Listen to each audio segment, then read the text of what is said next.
प्राचीन धार्मिक ग्रंथों में अनेकों विध्वंसकारी युद्ध लड़े गए थे।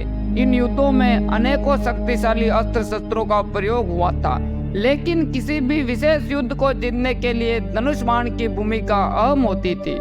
हमारे ग्रंथों में ऐसे कई दिव्य धनुषों का वर्णन है जो समय समय पर अलग अलग योद्धाओं के पास थे। इनमें से कुछ के बारे में तो आपने भी सुना होगा। चलिए इसके विषय में संक्षेप में जानते हैं। जब भी दो सर्वश्रेष्ठ धनुषों की बात आती है तो दो धनुषों की व्याख्या अवश्य होती है, पिनाक और सारंग। पिनाक धनुष महादेव का धनुष है, इसे अजगव भी कहा गया है। वहीं सारंग धनुष भगवान विष्णु का धनुष है, इसे सर्प के नाम से भी जाना जाता है। इन दोनों धनुषों का निर्माण स्वयं परमपिता ब्रह्मा ने किया था। हालांकि कुछ स्थानों पर कहा जाता है कि इन दोनों का निर्माण विश्वकर्मा ने किया था, तो कुछ ग्रंथों में देवराज इंद्र को इन दोनों का निर्माता बताया गया है।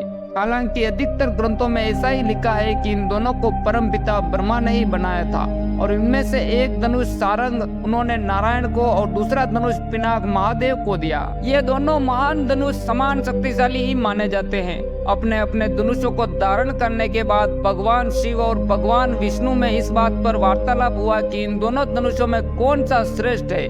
तब ब्रह्मदेव की मध्यस्थता में दोनों के बीच अपने अपने धनुष से युद्ध आरंभ हुआ। बहुत देर युद्ध चलता रहा पर कोई निर्णय नहीं निकला।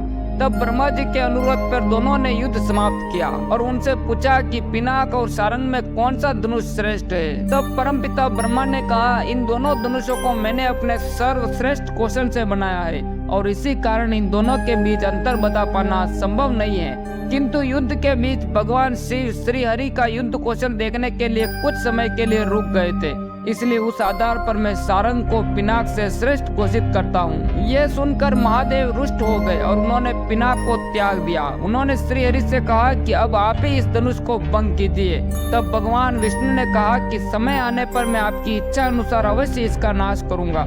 तब महादेव की आज्ञा से वो धनुष पहले इंद्र ने लिया और बाद में उसे जनक के पूर्वज देवराज को दे दिया।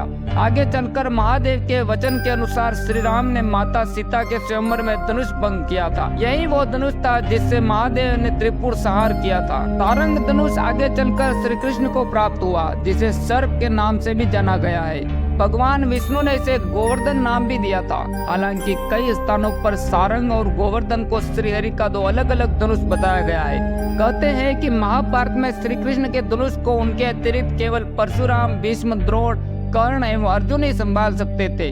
श्री कृष्ण ने कंस की सभा में एक और महान धनुष को भंग किया था। मान्यता है कि वो धनुष भी भगवान शंकर का ही था, हालांकि उसे केवल शिव धनुष ही कहा गया है। उसी प्रकार श्री राम की परीक्षा लेने के लिए भगवान परशुराम ने उन्हें अपने धनुष पर प्रत्यंचा चढ़ाने को कहा था, जिसे रामायण में वैष्णव धनुष कहा गया है। पिनाक और सारंग के अतिरिक्त कुछ और प्रसिद्ध और शक्तिशाली धनुष भी है। कोदंड, ये श्री राम का धनुष था। इसकी शक्ति के बारे में क्या कहे। ये वही महान धनुष था जिससे श्री राम ने असंख्य राक्षसों और अंततः रावण का वध किया था। संसार के समस्त दिव्यास्त्रों और उससे भी अधिक सभी महास्त्रों को धारण करने में यह धनुष सक्षम था। इसके निर्माण का बहुत अधिक वर्णन नहीं मिलता है, किंतु कुछ स्थानों पर कहा जाता है कि यह धनुष श्री राम को महर्षि विश्वामित्र से प्राप्त हुआ था। विजय धनुष, इस धनुष का निर्माण स्वयं विश्वकर्मा ने किया था। इसे उन्होंने देवराज इंद्र को दिया और देवराज इंद्र ने इसे भगवान परशुराम को प्रदान किया। इस अखंड धनुष से उन्होंने क्षत्रियों का अनेकों बार विनाश किया था। बाद में उन्होंने इस धनुष को अपने प्रिय शिष्य महारथी कर्ण को प्रदान कर दिया। हालांकि इस धनुष का महाभारत में केवल एक ही बार स्पष्ट वर्णन है। महाभारत के अनुसार युद्ध के 70वें दिन कर्ण ने इसी धनुष से अर्जुन से युद्ध किया था। ऐसी मान्यता है कि इस धनुष की प्रत्यंचा को काटना असंभव था। गांडीव धनुष, गांडीव धनुष का निर्माण स्वयं परमपिता ब्रह्मा ने किया था। बाद में उन्होंने उस धनुष को वरुण देव को प्रदान किया। जब अग्निदेव को सुधा शांत करने के लिए अर्जुन और श्री कृष्ण ने खांडव वन का दहन किया, तब अग्निदेव ने वरुण देव से अर्जुन को कोई उपहार देने को कहा। तब उनके अनुरोध पर वरुण देव ने अर्जुन को इस महान धनुष को 2 अक्षय तरकस के साथ प्रदान किया। ऐसा वर्णित है कि गांडीव में कुल 106 दिव्य प्रत्यंचाएं थी, जिसे काटना असंभव था।